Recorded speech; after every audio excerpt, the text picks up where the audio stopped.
Hello, and welcome to the Art of Intuition podcast. My name is Susan Jane, and I believe that trusting your intuition is the best way to live your life with meaning and purpose. Each week you will hear about how you can connect, develop, and trust your intuition through interviews with other guests and my own personal experiences. Join me to understand how your intuition can guide you towards a life full of meaning and loving purpose.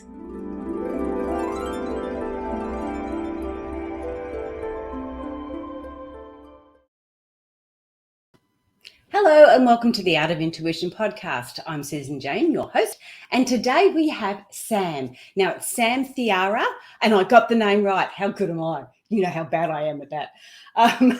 And he is talking about discovering the extraordinary in our everyday lives. And it's that mindset, that change up that we're going to do. And it's so interesting. You're going to love this because everyone can do this. Anyway, Sam is a professional who has created a personal journey as a speaker, storyteller, writer, educator, mentor, coach, entrepreneur, and the list goes on. Problem solver and community activator. Look, you're going to love Sam. He's terrific. I'm not going to do too much of the introduction because I like the guests to do that because it gives them something to talk about. Oh, yeah. Anyway, here we go. Welcome, Sam. Come on board. Welcome. And thank you for having me here today. Oh, it is my pleasure. It is our pleasure, the listener's pleasure. Wait until they understand what you're talking about and what you've done. And you've done a couple of TEDx talks as well. And it is about this particular subject. So that's really good. But first of all, Sam, enough talking from me. Your turn. I want to know a little bit more about you and how you got to where you are today. Great. No, and the easiest way for me to describe who this person is there are 5 things that guide and direct me in life. Servant leadership, story sharing, activator igniter, champion enabler, and community do-gooder. Those 5 things have enabled me to help individuals, teams, organizations, educational institutions, and nonprofits to their pinnacle best. But it's also helped me to become all of those things that you've just shared of this, being a storyteller, an educator, entrepreneur, community activator, etc., etc. But I wasn't always that. I think the moment that everything just crystallized was where I stopped focusing on what I was doing and started exploring who am I? And then an epiphany hit me with regards to the fact that I wasn't in the right place. I needed that clarity. And that clarity has guided and directed me to where I am today and the many years that I've spent in fulfillment in the things that I've gotten to do. But it did emerge out of having to be in that corporate setting. It's sort of the way I best describe it is I was doing a job, but it didn't fit. It's like an ill-fitting suit, like a 52 short, and I'm a 42 regular. I can wear that suit, I can wear this career, but it just didn't fit me. But the moment I started focusing on who I am, all of a sudden that clarity emerged, and it allowed me to now become the person that's before you. Oh, wow, Sam. So what you're saying, and a lot of my guests have said the same thing, is that we have our ideas set that this is what we've got to do. This is where we are. This is the career we've chosen at a 16-year-old age. And we expect it, or like you said, a suit that we've picked at the age of 16 or 18 or 20. And we expect that suit, that career, that life to take us all the way through to the passing of our lives. Yeah. But it doesn't work. And it takes that epiphany of understanding what it is that makes us mix it up, change it. Yeah. So you had this epiphany to change it. You realized that the corporate world wasn't for you. So what did you do to do that change? Or what was that all about? Yeah, it was more of, the corporate job itself. But when I did that realization, I focused on another area of that corporate job that was more organic. And the alignment just sort of hit me perfectly with regards to structure doesn't resonate with me. Whereas an organic nature, so I was able to do that organic nature and be an intrapreneur within that organization. They allowed me the freedom to build, create, and innovate. But then eventually it was also the fact that there's an interesting two words that I use: comfort and uncertainty. Because comfort is what we strive towards, comfort is what we've been told that we need to have in our lives. But I found comfort, I stopped growing as an individual, and it made me wonder what else is out there. And uncertainty meant if I stay in the company, eventually, because it was through a buyout and people were leaving, people could move me wherever they want because of that uncertainty of people leaving, and we need you now here. And uncertainty, if I leave, I don't have a job. If I leave, I control my uncertainty. And I took this career leap, which then, but I didn't just leap out of the blue. I had already packed my parachute with regards to this understanding of who I am. And I was prepared for this. And with a fortunate severance package, I landed on my feet. But I think there's a caution here. You don't just jump without having something of significance. You got to do that personal reflection, that understanding of who you are, in order to realize where your feet might land. So there's all of that needs to take place. Absolutely. Yeah. I love how you put that, because it's too many people do say that, okay, this is what I'm going to do and this is what I want to be. And, I've grown up now and I'm going to be this.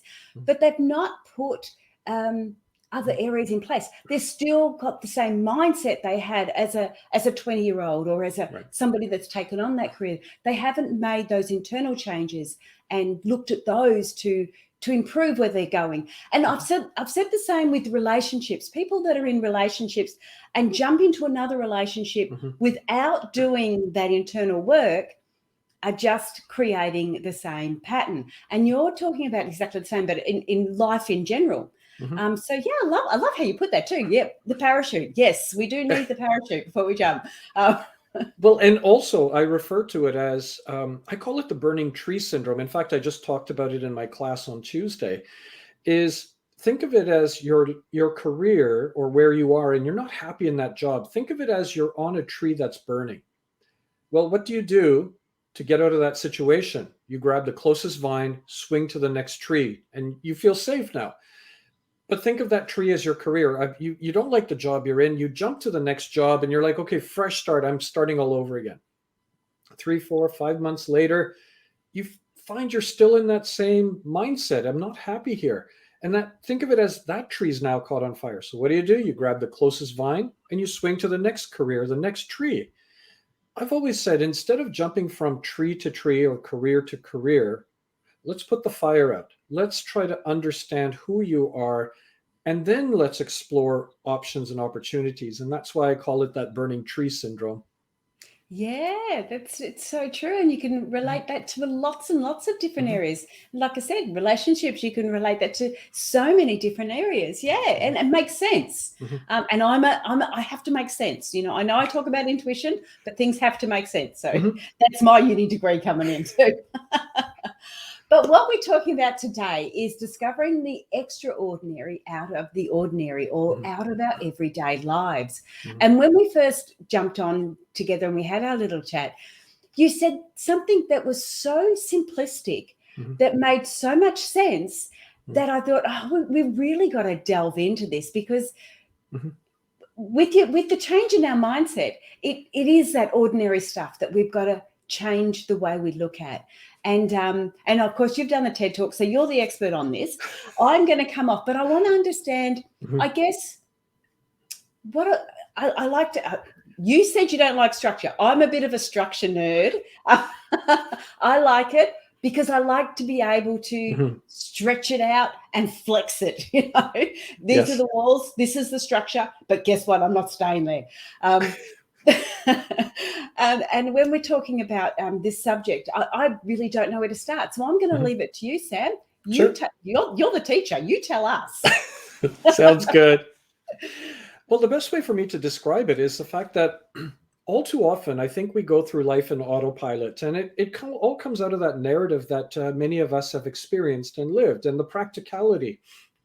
We graduate from post-secondary, we get our job, and we start going down this progression. And what happens is it becomes a routine. It becomes ordinary. Every day we drive the same way, we do the same activities and things, but what we don't do is stop for a moment. And a realization is the fact that embedded in the ordinary of what your life is and the direction you're going are these tremendously extraordinary experiences.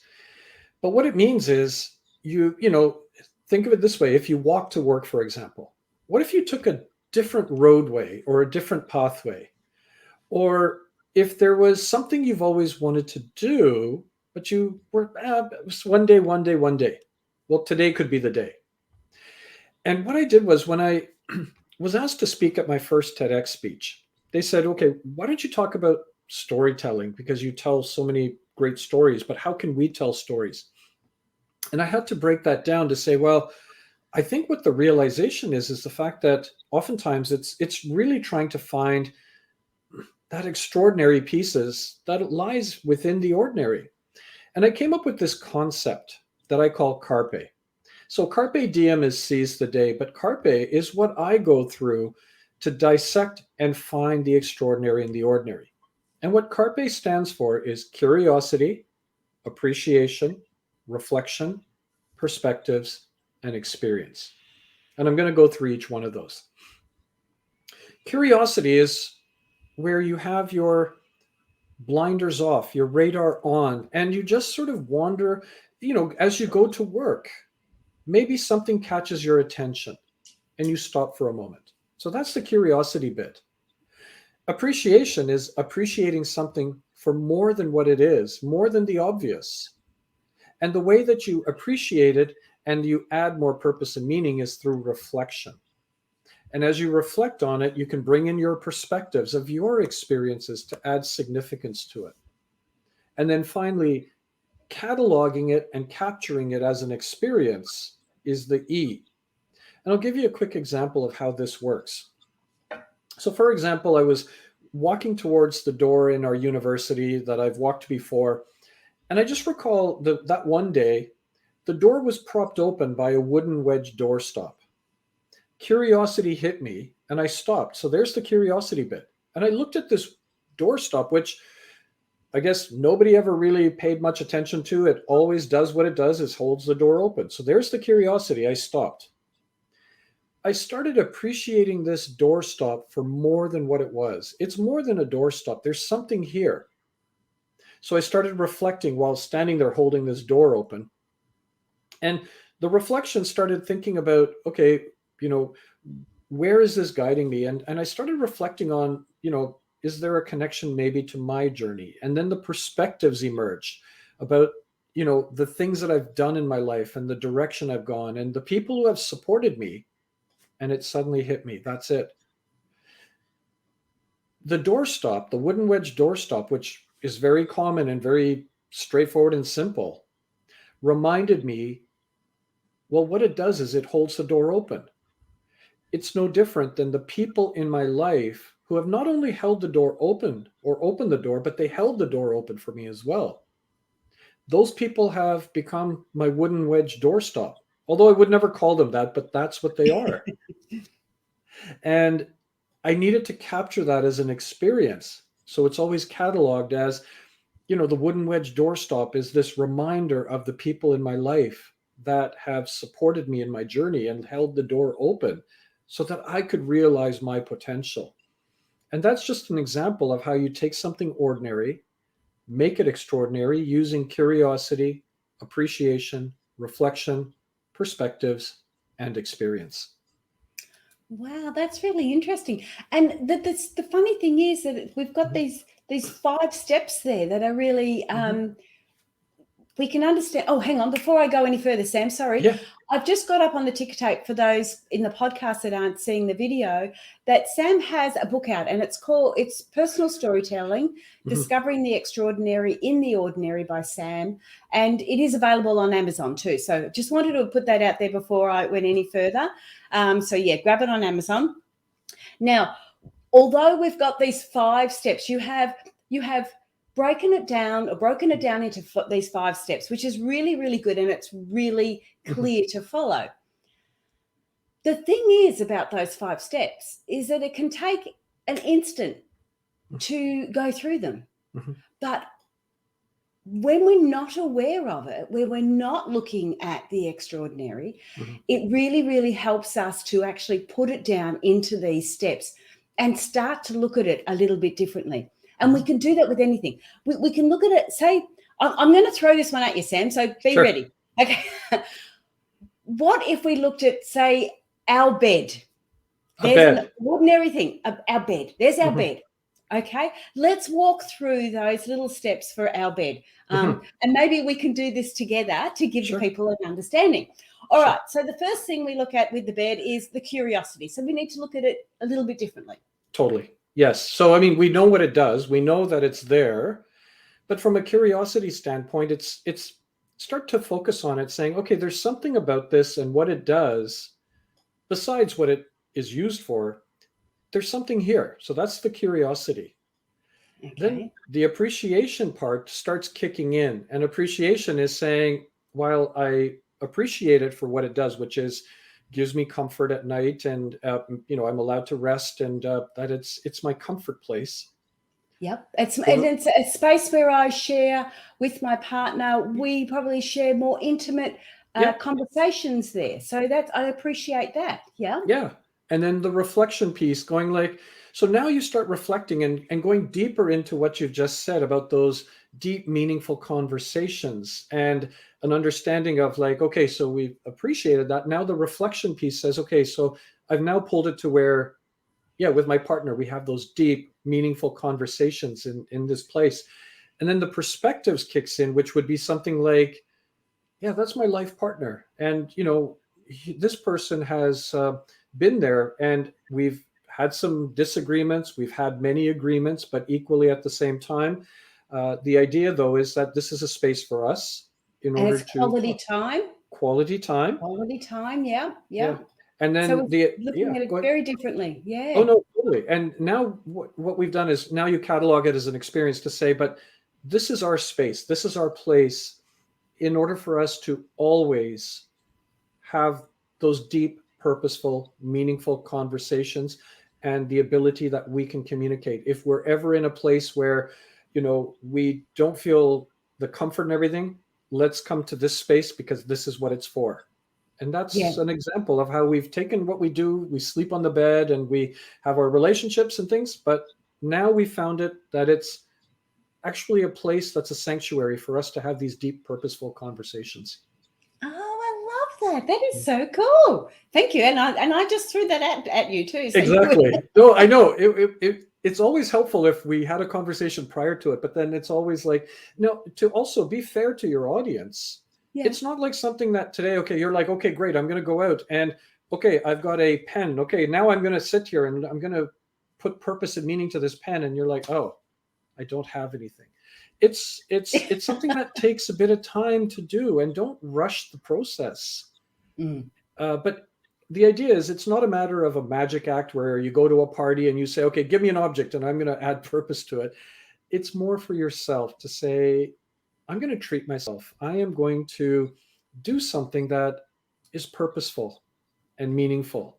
And as a result of it, that's where it's for you as an individual to explore and realize the magnificence that's around you, that you may not be fully aware of at this time. And Sam, I'd like to just add something to that, because you talked about the curiosity, which is your first step, which I absolutely love. Because curiosity is beautiful, and it certainly didn't kill the cat. But what I'd like to put in before that, and because I talk about intuition and all that sort of, the first bit before that is almost like that awareness or that attraction. Something has attracted you to that pen. Something attracted me to think about the bed, the doorstop. So there's a trigger behind that, which your intuition is guiding you towards in some way, shape, or form. And it is to turn around and say, okay, you've been attracted to that. That's caught your attention. Something's happened, something's said, there's something going on. So like you said prior to that, you don't just have to pick everything out. There'll be something that you'll look at and you'll go, wow, Mhm. the curiosity will then kick in. Why was my attention taken towards that? Yeah, Why? exactly. It's not like you're walking around and pointing at things saying pen, headphones, glass, and then trying to realize, okay, what's the extraordinary part in all of this? I think for me, and I totally agree with you, Susan, on this, is the fact that, in my life, it's more like, you know, I'll see a candle and I'll look at the candle and it helps me to realize that, again, that's how my life is. I'm a candle, not a bucket. Or an hourglass is very reflective of my life, and every grain of sand represents a day of my life. So it is exactly what you said. It's not just superficial. You just look around and say, okay, I'm going to add purpose and meaning to this. I think that piece that you've added actually is a beautiful layer to it, that it ignites. What I would say is it ignites the whole process of Carpe. Yes, for sure. Yeah, it's what starts it all off, doesn't Yeah. it? And yeah, like you say, if you're trying to do that with everything, it will be well, you be a little bit stuck. You could be caught in a bedroom or a lounge room Mhm. or a toilet for a long, long time. So yes, we when we're attracted to something, and I've noticed that Mhm. even when you hear a song and it Yeah. attracts your attention, you sort of, well, then we start to look at your carpe. We can look at the curiosity. What is, it's just a song. Why are you appreciating that song? Oh, it Yeah. makes me feel this way. And we can go through those steps. So that Yeah. is really, really good. I want to put those steps up on the little bio Yeah. down the bottom as well. Yeah. So people can just sort of go, that's it, that's it, that's it. And practice Yeah. doing that, practice Yeah. using that, because that's really good. Now, for people on the podcast that don't see the video again, you've done some TEDx talks, and one of the talks that Sam is doing, is Everyone's Life is an Autobiography. Make yours worth reading. Now, that also you intrigue me. Okay. I want to know, because I am actually starting my own autobiography about Mhm. my spiritual experiences to help other people. And so this one sort of attracted my attention as well. I haven't listened to the TEDx talk yet, but Yeah. I am going to. Can you explain a little bit more about that one? Again, it goes back to this aspect that I think people don't necessarily realize their significance. So as a result of it, and the Everyone's Life is an Autobiography, Make Yours Worth Reading is a signature tagline that I live. But I also share that with people to say that you are a living story. You're building an autobiography page by page, section by section. So live your story, live your life, and realize, maybe through the Carpe experience, the fact that, there is extraordinary in your life.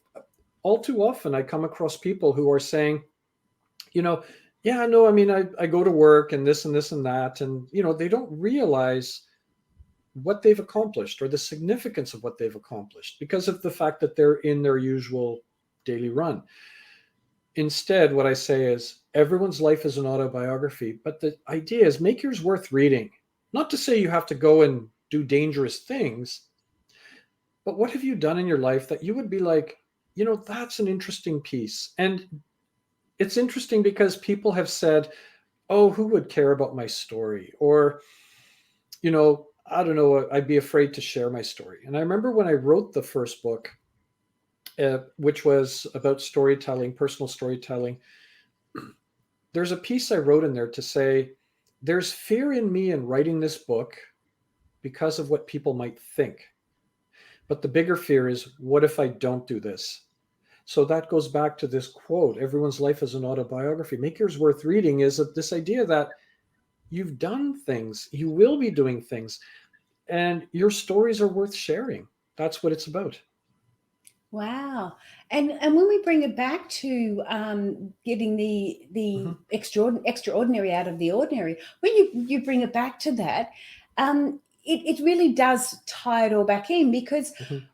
too often people feel that to write their autobiography, they've got, and not that they have to write it, but it No. just to even acknowledge what Yeah. you have done in your lifetime. So to Mhm. mentally acknowledge your autobiography.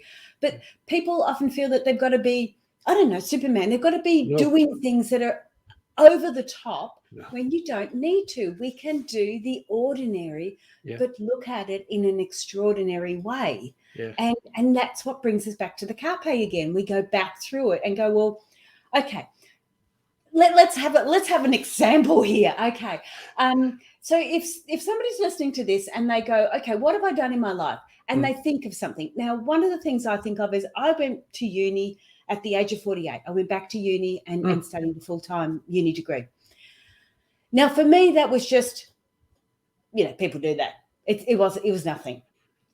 And yet that's the thought that came into my head. So obviously I'm going to dig down into this. So when people are looking back on their lives and they sort of feel that there's something that's just basic, which is what I felt that was, we start to get that curiosity about it and we can start to actually change it. And I remember my girlfriend saying to me, well, what if you don't get it? Because I was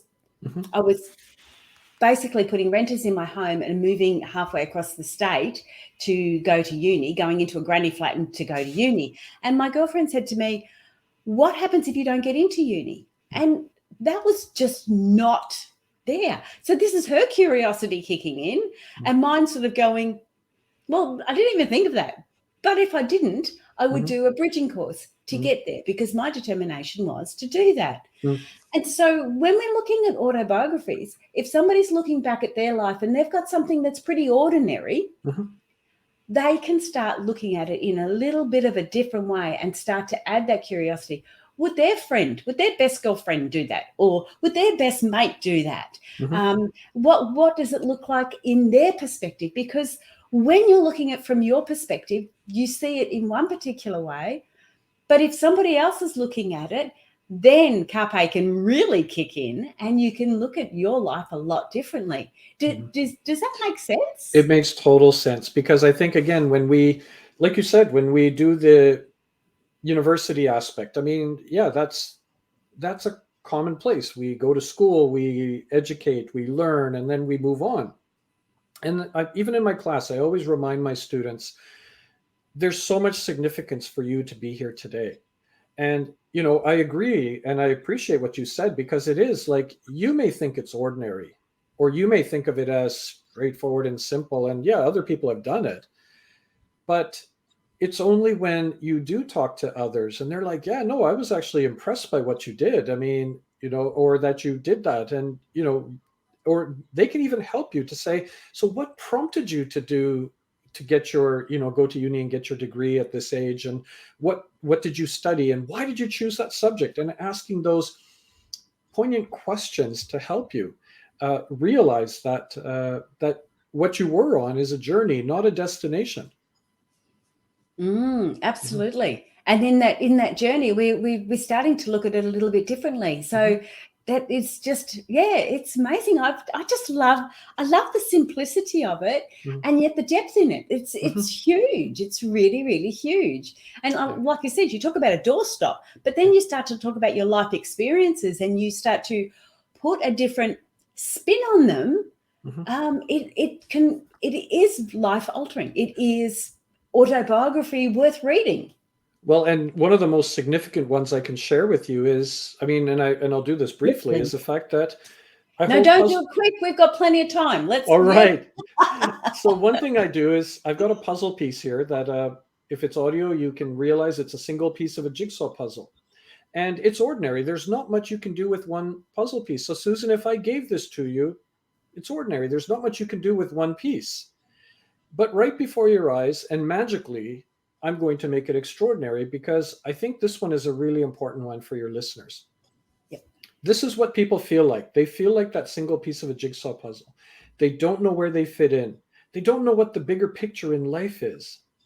But instead of this single piece of a jigsaw puzzle, what I do is when I give it to them, I say, let's focus on the satchel. The satchel is where I hold all my puzzle pieces. Do you realize that if I give you a single piece of my jigsaw puzzle, my puzzle will be permanently incomplete without you? Do you realize I can't finish it without you? And I suddenly see this transformation on people's face going like, oh my gosh. And when I give it to them, and I've given about 5,000 pieces in the world, it reminds them how important they are. It reminds them that they're connected now. And I've had people tell me that it's taped to their mirror and it reminds them that someone said how important they were. And it reminds them every morning. I've had people put it in their wallets, and I've had people send me pictures saying, I just cleaned out my wallet. Look at what I found. I found your puzzle piece that you gave me 5 years ago. It's still there, and I'm still connected to you. It's traveled in backpacks. It's in curio boxes.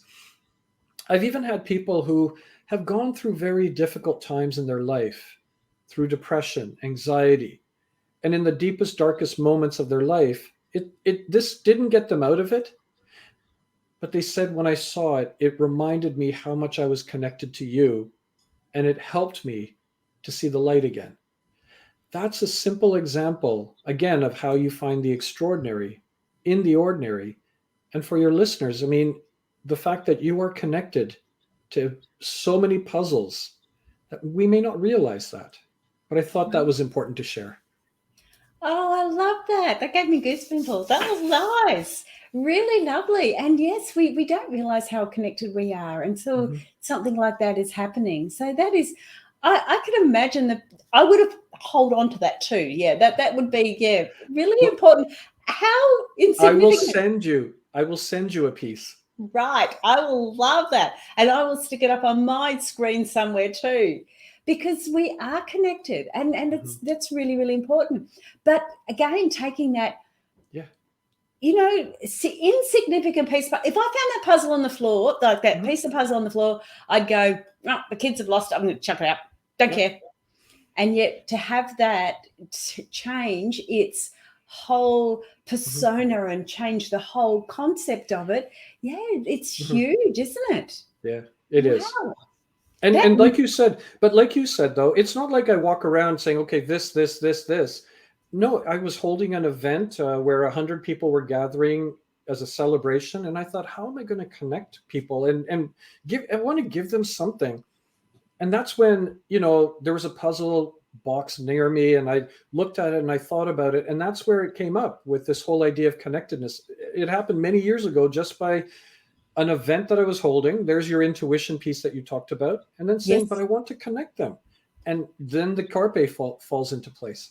Yeah, yeah. And just saying, I want to connect with them, that's your curiosity. That's where it all starts to go. And then we go, okay, where we go from there. It is so interesting. Really, really interesting. All right. So if we've got a situation where, okay, so we've got a young lady, she's got kids running around, everything Yep. going crazy. How can she give herself a little bit of time to do the carpe?